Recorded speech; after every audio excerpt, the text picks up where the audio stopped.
जुर्म की अंधी दुनिया और पाप के अंधेरे रास्ते, खून से सनी सुबह और खौफ से भीगी रात, जहां इंसानियत दम तोड़ देती है और शैतानी इरादों की सीमा शुरू होती है, वो अपराध की दुनिया है।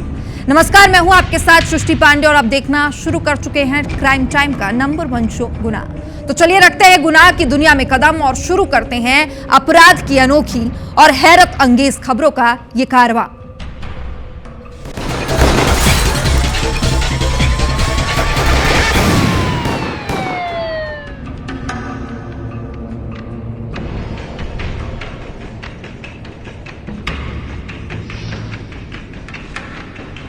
बुलेटिन में आज कुछ ऐसा है जिससे देख सब दंग हैं। दो तस्वीरें देखिए।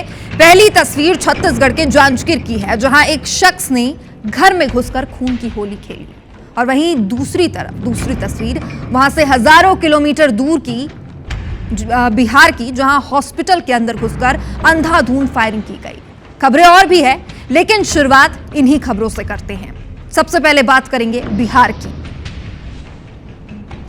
जहां हर दिन डोलियों से ज्यादा अर्थियां उठती है, क्योंकि यहां क्राइम का बोलबाला है और पुलिस खाक छानते रहती है। अपराधी पुलिस के नाक के नीचे एक बड़ी वारदात को अंजाम दे जाते हैं।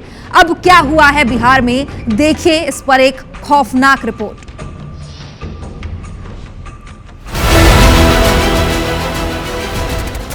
ये तस्वीरें उस बिहार की है जहां गोलियों की गूंज मां की लोरियों से ज्यादा सुनाई देती है, और इसकी राजधानी पटना में इन दिनों हत्याओं का तो जैसे दौर सा चल पड़ा है।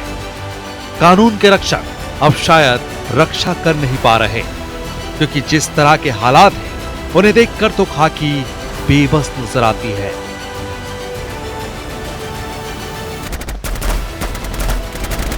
सत्रह जुलाई को पटना के पारस अस्पताल के आईसीयू वार्ड में घुसकर अंधाधुंध फायरिंग की गई। एक मरीज चंदन मिश्रा को गोलियों से भून दिया गया। इस गोलियों की गूंज से पूरा अस्पताल सहम गया। ना किसी ने उन्हें रोकने की जरूरत की और ना ही किसी में इतनी हिम्मत थी। चंदन ने मौके पर ही दम तोड़ दिया। यह घटना सुबह करीब 8:30 बजे हुई। इससे अस्पताल में अफरा तफरी मच गई। अपराधियों को जैसे पहले ही पता था कि यह हॉस्पिटल के इसी कमरे में चंदन का इलाज चल रहा है, और उसे मारने के लिए एक नहीं, दो नहीं, बल्कि 5 अपराधी हत्यारों से लैस आए थे, और उन्होंने अपना काम किया और फिर फरार हो गए। अस्पताल प्रशासन ने तुरंत पुलिस को सूचित किया। घटना की सूचना मिलते ही शास्त्री नगर थाना पुलिस और पटना सेंट्रल रेंज के आईजी जितेंद्र राणा मौके पर पहुंचे।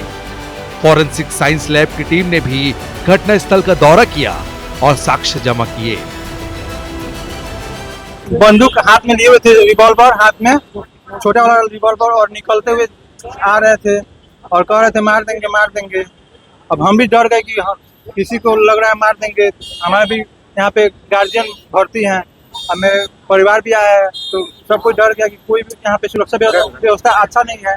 बक्सर जिला का बड़ा अपराधी रहा है चंदन मिश्रा, जो इस समय पे जेल से पैरोल पर आया हुआ था अपना इलाज कराने के लिए, और उनके आपसी गैंग के मामले में यह विरोधी गैंग उनके द्वारा ये घटना कारित किया गया। जो अपराधी हैं उनको जो है चिन्हित किया जा रहा है। बक्सर जिला के साथ हम लोग संपर्क में हैं, वहाँ से किस प्रकार से कौन अपराधी हैं, क्या कौन लोग रहे हैं। पुलिस ने अस्पताल के सीसीटीवी फुटेज खंगाले ताकि हमलावरों की पहचान हो सके। प्राइमरी इन्वेस्टिगेशन में ये सामने आया कि ये हमला राइवल गैंग के सदस्यों ने किया है, जो चंदन से पुरानी दुश्मनी रखते थे। पटना पुलिस ने इलाके में नाकाबंदी कर अपराधियों की तलाश शुरू कर दी है, लेकिन अभी तक किसी की गिरफ्तारी की खबर नहीं है। Bureau report, IBC 24। और गिरफ्तारी तो छोड़िए, पुलिस को इन अपराधियों का सुराग तक नहीं मिल पाया है। बिहार पुलिस की हर जगह वाहवाही हो रही है, सब तारीफ कर रहे हैं कि बिहार पुलिस के होते आखिर कोई सेफ कैसे रह सकता है।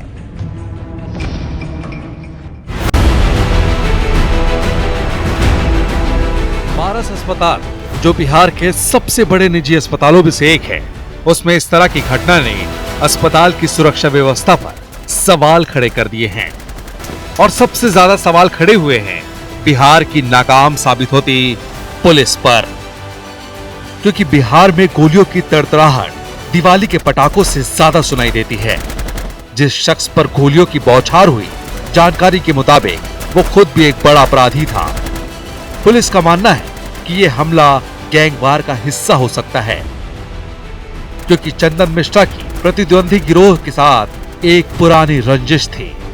चंदन मिश्रा की क्राइम हिस्ट्री के बारे में बात करें तो चंदन मिश्रा बक्सर जिले का रहने वाला था।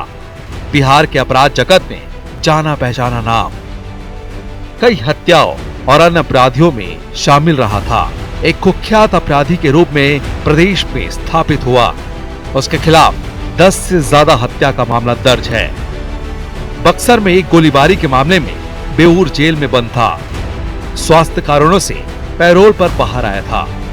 चंदन मिश्रा को इलाज के लिए पारस अस्पताल के आईसीयू वार्ड में भर्ती कराया गया था। बक्सर जिला के एक दुर्दांत अपराधी चंदन मिश्रा, इनके ऊपर हत्या के दर्जनों केस दर्ज थे।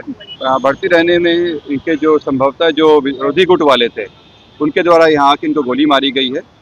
कई गोलियां लगी हैं इनको। जो शूटर थे उनका चेहरा हम लोग फोटो मिल गया है और हम लोग आइडेंटिफाई करवा रहे हैं। ये देखने से प्रतीत हो रहा है कि इनके जो चंदन शेरू गैंग हुआ करता था बक्सर में, उसी गैंग से संबंधित है।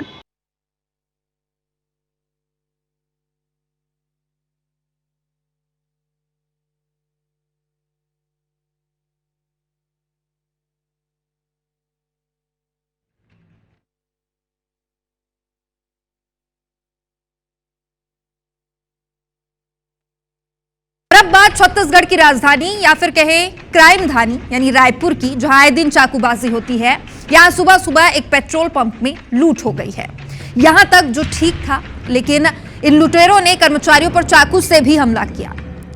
घायलों को तुरंत मंदिर हसौद के सरकारी प्राथमिक स्वास्थ्य केंद्र लाया गया है और डॉक्टर वहां नहीं मौजूद थे, जिसके कारण उनमें से एक ने दम तोड़ दिया। सवाल उठे कि क्या अपराधी अब कानून से भी बड़े हो गए हैं। सवाल उठे कि क्या आप डॉक्टर हॉस्पिटल्स में नहीं घर में मिलेंगे। देखिए आखिर ये पूरा माजरा क्या है।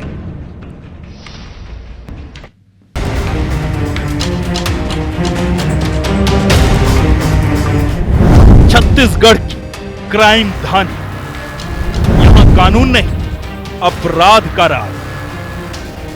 पेट्रोल पंप पर यह भीड़ देखकर ये मत सोचिएगा कि ये लोग अपनी गाड़ियों में पेट्रोल भरवाने आए हैं। ये पुलिस यहां भीड़ को शांत कराने नहीं, बल्कि अपनी इज्जत की धज्जियां उड़ाते उस अपराध की जांच करने पहुंची है जो बुधवार गुरुवार की दरमियानी रात घटा। इस पेट्रोल पंप पर 2 अपराधी आए तो पेट्रोल भरवाने थे, लेकिन चाकुओं के वार से उन्होंने जमीन को रक्त रंजित कर दिया। वो भी किस लिए? सिर्फ 200 रुपए के चिल्लर के लिए।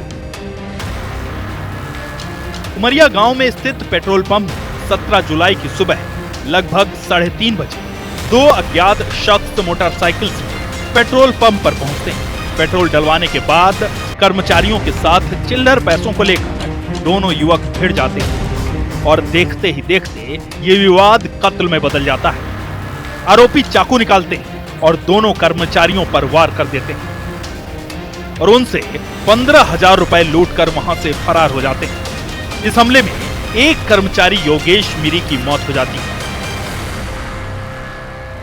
इस पूरी वारदात की पहली बार IBC 24 पर चश्मदीद गवाह जो है वो सामने आया है, जो जिसके साथ घटना हुई है उनको भी चाकू मारा। वो हमारे साथ यहाँ पे मौजूद हैं। क्या नाम है आपका?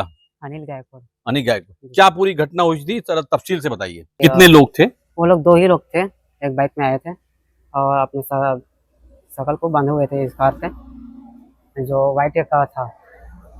फिर वो 50 का पेट्रोल डलाए। उसके बाद मैं जैसे 150 रुपये रिटर्न देने लगा उनको, पैसा निकाला अपने जेब से।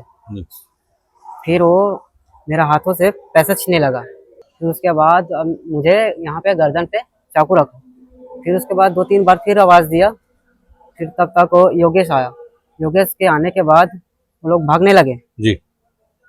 उस टाइम आप लोगों ने पकड़ने की कोशिश करी? उसको पकड़ने की कोशिश की। फिर योगेश उनके गाड़ी के सामने आया। फिर उनके गर्दन पे यहाँ पे वार कर दिया। जी। फिर उसकी मौत कैसे हुई? उसकी मौत अस्पताल ले जाते? नहीं, अस्पताल ले जाते दम तोड़ दिया वो। जी, तो ये चश्मदीद है, उस घटना के साक्षी हैं जो इसी पेट्रोल पंप पे हुई है। हालांकि पुलिस ने दो शातिर लुटेरों को गिरफ्तार कर लिया है। सूचना मिलते ही पुलिस सक्रिय होती है और सीसीटीवी फुटेज की मदद से दोनों आरोपियों को धर दबोचती है, जिसके बाद इस पूरे घटनाक्रम का रिक्रिएशन किया जाता है। 2 आरोपियों को पुलिस के द्वारा गिरफ्तार किया गया है और इसके द्वारा योजनाबद्ध तरीके से इस पूरे घटनाक्रम को अंजाम दिया गया, जिससे पूछताछ की जा रही है और अब तक जो लूट किए गए रकम की बरामदगी की कार्रवाई की जाएगी। जानकारी के मुताबिक ये दोनों आरोपी अभनपुर के रहने वाले हैं, जिसमें समीर टंडन और कुणाल तिवारी के खिलाफ हत्या और लूट का केस दर्ज कर आगे की कार्रवाई की जा रही है। लेकिन राजधानी और राजधानी से सटे इन इलाकों में ये गुनाहों की दास्तान अब खौफ पैदा कर रही है, क्योंकि इस तरह की घटनाएं देखकर अब घर से निकलने में भी डर लगता है।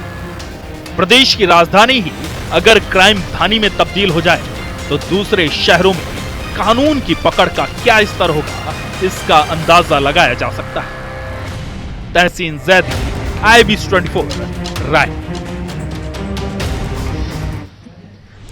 और अब एक ऐसी खबर जिसे सुन आपके नीचे से जमीन खिसक जाएगी, क्योंकि ये अपराध मामूली अपराध नहीं है। ये इंसानियत और संजीदगी की वो हत्या है जो किसी इंसान के लिए मुमकिन नहीं है। मध्य प्रदेश के सिवनी में 2 मासूम बच्चों की सनसनीखेज हत्या का मामला सामने आया, जिसकी तफ्तीश के बाद पुलिस ने दोनों आरोपियों को गिरफ्तार कर लिया है। आरोपियों में से एक बच्चों का मौसा है जो अपनी साली पर गंदी नजर रखता था। हर वक्त बच्चे मां के साथ रहने के कारण वो अपने मंसूबों में कामयाब नहीं हो पा रहा था और इसलिए उसने दोनों बच्चों को अगवा किया और फिर अपने एक साथी के साथ मिलकर बेरहमी से गला रेतकर मौत के घाट उतार दिया। पुलिस को दोनों मासूम बच्चों के शव पत्थरों में दबे मिले थे। सिवनी SP सुनील कुमार मेहता ने पूरे मामले का खुलासा करते हुए बताया कि बच्चों की मां ने 9 साल के मयंक और 6 साल के दिव्यांश के लापता होने की शिकायत दर्ज कराई। 15 जुलाई की शाम 5 बजे से बच्चे लापता हैं, जिसके बाद जांच शुरू की गई और दोनों आरोपियों को धर दबोचा गया। दिनांक 15 जुलाई को 2 नाबालिग बच्चों के गुम होने की सूचना थाना कोतवाली में प्राप्त हुई थी और इस पर अपहरण की कायमी की गई थी।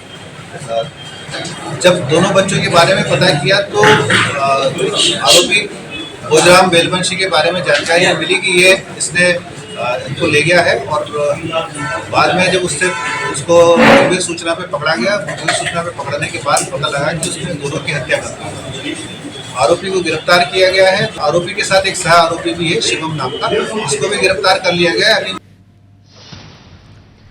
इधर मंडला जिले के घुरघुटी गांव में डबल मर्डर का मामला सामने आया। यहां महेश मरावी नाम के शख्स ने कुल्हाड़ी से हमला कर अपनी पड़ोसी महिला हरियाबाई 45 वर्ष और राजकुमार 30 वर्ष की हत्या कर दी। घुघरी थाना पुलिस के मुताबिक अभी तक की जांच में सामने आया, कुछ दिन पहले हरियोबाई का महेश से किसी बात को लेकर विवाद हुआ था।